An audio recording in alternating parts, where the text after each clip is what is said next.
સુરત શહેરના વરાછા વિસ્તારમાં સામાજિક તત્વોનો આતંક ફરી એકવાર સામે આવ્યો છે। વરાછાની ઘનશ્યામનગર સોસાયટીમાં કેટલાક યુવકો અને એક મહિલા દ્વારા તોડફોડ કરવામાં આવી હતી। આ ઘટનાનો વિડીયો વાયરલ થતાં વરાછા પોલીસે તપાસ હાથ ધરી છે।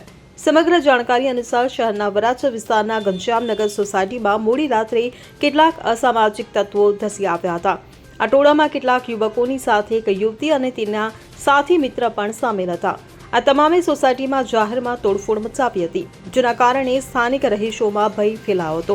આ ઘટનાનો એક વિડીયો પણ વાયરલ થયો છે, જેમાં સ્પષ્ટપણે જોઈ શકાય છે કે કેવી રીતે આ અસામાજિક તત્વો દ્વારા સોસાયટીમાં તોડફોડ કરવામાં આવી રહી છે। વિડીયોમાં મહિલા પણ જોવા મળી રહી છે। ત્યારે વાયરલ થયેલા વિડીયોના આધારે વરાછા પોલીસે તાત્કાલિક કાર્યવાહી હાથ ધરી છે। પોલીસે વિડીયોમાં દેખાતા લોકોની ઓળખ કરવા અને તેમને ઝડપી પાડવા માટે તપાસનો ધમધમાટ શરૂ કર્યો છે। આ પ્રકારની ઘટનાઓ પર અંકુશ મેળવવા અને કાયદો વ્યવસ્થા જાળવી રાખવા માટે પોલીસ કડક પગલાં ભરે તેવી સ્થાનિક રહીશો માંગ કરી રહ્યા છે। નરેશ સિમરન સાથે CN24 ન્યૂઝ સુરત। હવે જુઓ દેશ દુનિયાની તમામ ખબરો તમારી આંગળીના ટેરવે।